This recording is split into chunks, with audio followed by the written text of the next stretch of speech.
એ દીકરીને મોબાઈલ આપી દીધો. દીકરી ડૉક્ટરનું ભણે, ફાર્માસ્યુટિકલની અંદર B.Pharm કરે, 3જું વર્ષ, અને સામેથી કદાચ કોઈ નામ બદલીને એને મેસેજ કરે, હાય બ્યુટીફુલ, અને સરસ મજાનો કોઈ ફોટો મૂક્યો ને એની ઉપર લખ્યું બહુ સુંદર લાગે છે, અને એની ઉપર એકાદી બે શાયરી મારી એણે. અને એ સમયમાં દીકરીનો સાવ નવરાશવાળો, ત્યારે રાતનો સમય, હાથની અંદર ફોન, ને એને એવું થયું કે થેન્ક યુ તો કહું. તરત દીકરી એવું કીધું કે થેન્ક યુ સો મચ. એટલે તરત સામેવાળા એવું કીધું કે આપ ક્યાંથી? હું વડોદરાથી. આપ શું કરો છો? હું B.Pharm કરું છું.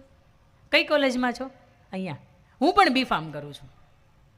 મને પણ ડૉક્ટરનું પાત્ર છે ને એને હું શોધી રહ્યો છું. બરાબર છે. મારા પપ્પા જોણ બાબતનું નક્કી કરે જ છે, એટલે બેની વચ્ચે મિત્રતા થઈ. રોજ સાંજે 10-11 વાગ્યાનો ક્રમ, એ રોજ કલાક 2 કલાક વાતો થાય. છોકરો એની જ્ઞાતિ છુપાવે છે, છોકરી જેટલું છે ને એટલું બધું સાચું કહી દે. એને કયો કલર ગમે, ક્યાં જવું ગમે, એટલે છોકરો છે ને બીજા દિવસે એ કલરની કંઈક વસ્તુ લે અને આ દીકરીને એવું કહે કે મેં તને તારી કોલેજની બહાર તારા વોચમેન છે ને એને આપી છે, તારા માટે એક નાનકડી હું ગિફ્ટ મોકલાવું છું. ત્યાં સુધી કે દીકરો 15-17 દિવસની વાતચીત કર્યા પછી એક 15,000 રૂપિયાની ડાયમંડની રિંગ છે ને એ પણ એને સોનાની મોકલાવે છે. તમે સમજજો, મેં તમને કહ્યું એમ કે ઘરની 4 દિવાલ છે ને એ જ સુરક્ષિત છે, બાકી દુનિયાનું કોઈ સ્થળ સુરક્ષિત નથી. એને રિંગ મોકલાવે એટલે આ દીકરી રિંગ લે એટલે તરત અંદરથી લાગણી થાય કે હા હોના ભાવ તો 1.25 લાખ રૂપિયા. અને આપણને કોઈક એક રિંગ દેતું હોય તો આપણી પ્રત્યેને લાગણી હોય કે તો જ દેતું હોય ને, કે એમને તો કંઈ કોઈ દે નહીં. આ છોકરાનું ક્યારેય મળી નથી, તેમ છતાંય જોતો કેટલી કેર કરે. રોજ મને પૂછે તું થાકી ગઈ, તે કંઈ ખાધું? મારા મા બાપ તો મને કોઈ દિવસ આવું કંઈ પૂછતા નથી. સમજો, ભૂલ અહીંયા થાય છે. દીકરી છે એ રિંગ સ્વીકારી લે. દીકરો બહારથી દૂરથી જોવે છે, ઓકે બરાબર છે, જે કામ કરવું હતું ને એ કામ થઈ ગયું હવે મારું. અને કેટલી સ્માઇલની સાથે એ સ્વીકારે. એ સ્વીકાર્યા પછી જેવું એ ખોલતી હોય ને એટલે તરત જ પેલો એને ફોન કરે. નંબર તો એક્સચેન્જ થઈ ગયો હતો ત્યાં સુધીમાં, કે તું થોડીક વાર ખમી જા, આજે આપણે કોફી શોપ પર પહેલી વખત મળીએ છીએ, અને હું ઈચ્છું છું કે મારી રિંગ છે ને મેં તને આપી છે ને તે હું મારી જાતે પહેરાવું. એટલે દીકરીને તો એમ થાય કે ઓહો દિલ ગાર્ડન ગાર્ડન.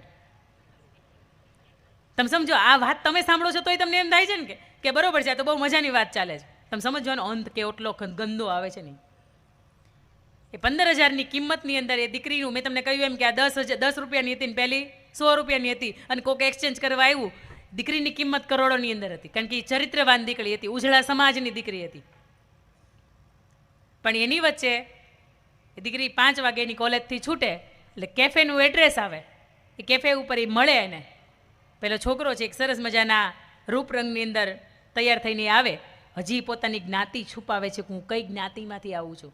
અને આ એ જ્ઞાતિ છે કે હિન્દુત્વની ઉપર, સનાતન ધર્મની ઉપર જે વાર કરે છે. 5 વાગે એ છોકરી છે એની સાથે પહેલી વખત મળે એટલે 15 દિવસની વાતચીત કર્યા પછી છોકરો કદાચ નો થોડો ખારો લાગતો હોય ને તો એને એમ થાય કે ના ના, આનાથી સારું જ કોઈ દુનિયામાં બીજું કોઈ પાત્ર જ નથી. તમે સમજો ત્યાં સુધી કે દીકરીનું B.Pharm પૂરું થાય ત્યાં સુધી એના સંબંધો છે એમને રહે. અને એ દીકરી એવું કે મારે ભણવા માટે હવે વિદેશ જવું છે, મારે M.Pharm અહીંયા નથી કરવું. એટલે છોકરો એવું કે આપણે એમ કરીએ કે આપણે બે જતા રહીએ અને આપણે લગ્ન કરી નાખીએ. કદાચ તારા પપ્પા છે એ તને ભણાવવા માગતા હશે, પણ હું તને ભણાવીશ જ ને, મારી ઘરે ક્યાં તાણ છે, હું તને અહીંથી મારતે ભણાવીશ. એનું B.Pharmનું 4થું વર્ષ છે એ પૂરું થાય છે. અને એવા સમયમાં એના પપ્પા 9 લાખ રૂપિયા જેટલું ઊંચી ઉધારાના થોડાક કરીને એ દીકરીને ભણવા માટેની વ્યવસ્થા કરે અને દીકરીને એ પૈસા આપે. એટલે દીકરી છે ને તરત એવું કે તારે મારે તારે જ જવું છે ને, કે હું તને આપું છું, તું આપણું બેયનું કરાવી નાખ.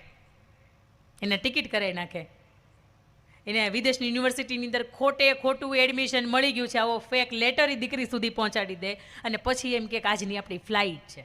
એના પપ્પાની હરખભેર કેટલા હરખથી એને મૂકવા માટે આવે કે મારી દીકરી ભણવા માટે જાય છે. અને જેવા પપ્પા જાય એ છોકરાએ આ છોકરીની સાથે ત્યાં સુધી કે હું તને ટિકિટનો કે ફોટો નહીં બતાવું, હું તને સરપ્રાઈઝ આપીશ. અહીંયા અંદર જાય ને ત્યારે ખબર પડે કે એનું પ્લેન તો દુબઈનું છે. દુબઈ જાઓ છો એટલા માટે કે આપણે ત્યાં લગ્ન કરીએ, 5-15 દિવસ ફરીએ અને પછી ત્યાંથી જતા રહીશું. દીકરીને ભોળપમાં માનીએ ગઈ, કંઈ વાંધો નહીં, આપણે દુબઈ જઈએ છીએ. એ છોકરો એને દુબઈ લઈ જાય, પછી એક હોટલની અંદર સ્ટે કરે. આજ સુધીમાં કે મેં તમને કહ્યું એમ કે ક્યારે હાથ પકડી નહીં તે એકબીજા બેઠા નથી, એ ડાયરેક્ટ એને ત્યાં લઈ જાય છે. માત્ર વાતો થઈ છે કે કોફી શોપ ઉપર મળવાનું થયું છે.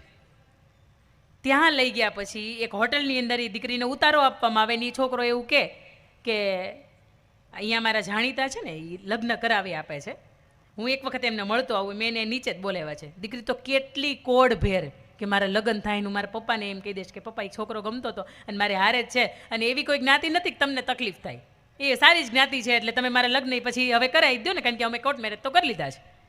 કારણ કે આ સ્વચ્છંદતાની અંદર જીવી રહ્યો સમાજ છે ને એ આવો વિચારે છે કે પહેલાં આપણે કોર્ટ મેરેજ કરી નાખીએ ને પછી આપણે બાપુને કહીએ ક્યાં જાહે પૌણાવશે ને ક્યાં જાહે. દીકરી અંદર ત્યાં હોટલની અંદર રૂમ સફાઈ કરવા વાળો વ્યક્તિ આપણો ગુજરાતી તે દીકરીને પૂછે કે બેટા અહીંયા શા માટે આવ્યા છો? એક દીકરાની સાથે મારે લવ છે અને અમે અહીંયા લગ્ન કરવાના છીએ, 5-15 દિવસ ફરવાના છીએ અને પછી અમે ભણવાના છીએ, અમે બે ભણવા માટે અહીંયા આવ્યા છીએ. બેટા તને ખબર નથી આ હોટલ શા માટે છે? આ હોટલની અંદર કેવા લોકો આવે છે? આ હોટલની અંદર આવનારી દરેક દીકરી છે એની એક કિંમત નક્કી થાય છે, 15 લાખ, 25 લાખ, 35 લાખ, 50 લાખ, અને એની અંદર એ દીકરી વેચાઈ જાય છે. હું છે ને તારો ગુજરાતી જ છું, તારી ભાષા ઉપરથી મને અંદરથી એમ થાય છે કે મારી ગુજરાતની દીકરી તરીકે હું શું કરી શકું, મારી તો મજબૂરી છે એટલા માટે હું એ હોટલમાં કામ કરું છું, પુરુષ છું ને તો એ મારથી આ વસ્તુ જોવાતી નથી. બેટા તારી અંદર તાકાત હોય ને તો આવું હું તને ક્યાંક મદદરૂપ કરું, પણ અહીંથી તું નીકળી જાય એમાં ભલાઈ છે. અને પેલો માણસ રિસેપ્શનિસ્ટ હોય ને નીચે એને કહેતો ગયો તો કે આ છોકરી અહીંથી બહાર ન જ આવી જોઈએ, અને બીજા જ માળ ઉપર હતી અને બાથરૂમનું વેન્ટિલેટર એ છોકરાએ જો પેલો માણસ હતો એને ખોલી દીધું, બાથરૂમના વેન્ટિલેટર ઉપરથી દીકરી નીચે ઉતરી ગઈ અને એને કીધું તારામાં તાકાત હોય ને એટલી અહીંથી જલ્દી તો ભાગી જાય. વિદેશની અંદર દુબઈની અંદર એ ભારતીય આપણી એમ્બેસીવાળા હોય ને ત્યાં જઈને એને એવું કે મારી સાથે આવી ઘટના બની છે, પણ આ ઘટનાનો શિકાર નથી બની, એ પહેલાં મારી આંખ ઉગડી ગઈ છે, મારે તાત્કાલિક ભારત પાછું જવું છે.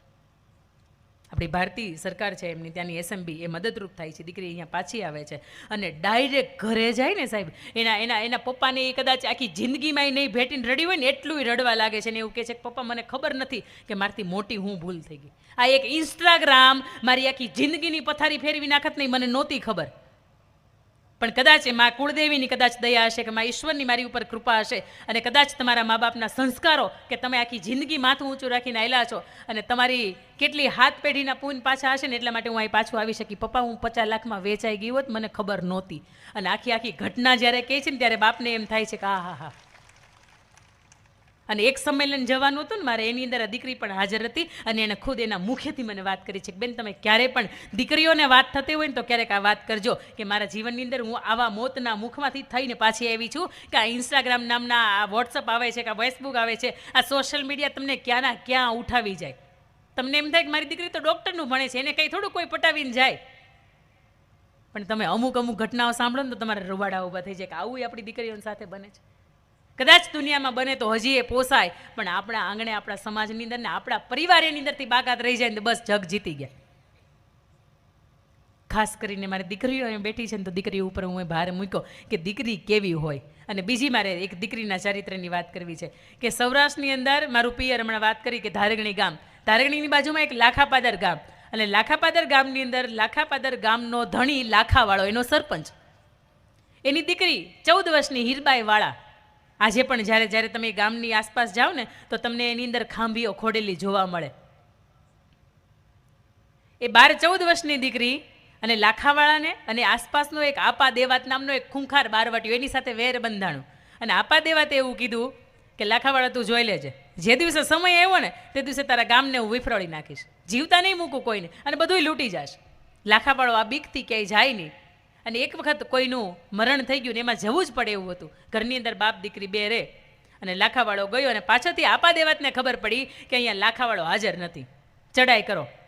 એ ચડાઈ કરે, ગામની અંદર જેટલા પણ માલ ઢોર પશુ સાધન જે પણ હોય સામગ્રી હોય એ લઈ જાય, અને છેલ્લે સૌથી છેલ્લું ઘર એટલે લાખાવાળાનું ઘર હોય ને આપા દેવાત આવે, એને ખબર જ હતી અંદર કોઈ નથી, તેમ છતાંય તેના ફળિયામાં આવીને એવું કે આપા લાખાવાળા બહુ મોટી વાતો કરતો હતો કે મારા ગામને હું કાંઈ નહીં થવા દઉં, હું છું ત્યાં સુધી મારું આખું ગામ સુરક્ષિત છે, પણ તું જો આપા દેવાત તારે આંગણે આવીને ઊભો છે અને તારો વછેરો હોતી છોડીને હમણાં વયો જાય, તારું કાંઈ નહીં આવે. એનો વછેરો છોડવા માટે પોતાના હાથમાં રહેલું ભાલું છે ને એને એક થાંભલીના ટેકા ઉપર મૂકે છે અને નીચે બેઠો પોતે વછેરો છોડતો હોય એટલે પાછળથી 15 વર્ષની, હજી 15 વર્ષે એમના પૂરા નથી થયા, 15 વર્ષની એ દીકરી છે, હીરબાઈ વાળા છે, હળવેકથી કમાડ ખોલીને આવે અને એનું ને એનું ભાલું લઈને એની પીઠની અંદર ભૂંકાવી દે. એટલું જ નહીં, બાપુ એને નાનપણથી શીખવાડેલું કે માત્ર ચાકુ છે કે માત્ર હથિયાર છે ને ઘરની અંદર ટીંગાડવા માટે નથી, જરૂર પડે ને તો આનો ઉપયોગ પણ કરતા તને આવડવું જોઈએ. હજી હું કહું છું, ગરબા ક્લાસમાં ન જાય ને તો ન જવા દેતા દીકરીઓ. કદાચ 10 દિવસની માતાજીની આરાધની નવરાત્રી નહીં કરે ને તો હજી હાલશે, પણ એની પાસે એકાદું હથિયાર એને ચલાવતા શીખવાડો, જેથી એને જરૂરિયાતનો સમય આવે ને તે દિવસે એ હથિયાર ચલાવી શકે. કદાચ એમાં પીને આવી જાય નાની એવી, પણ તમારી અંદર હિંમત તો હોવી જોઈએ ને. 5 માણા કોઈ પણ આવીને તમારી છેડતી કરતા હોય, તમારી પાસે કાંઈક તો એવું જ હોવું જોઈએ ને કે જેમાં તમે સ્વરક્ષા માટે કંઈક કરી શકો. આ હિંમત છે ને અંદરની આવે.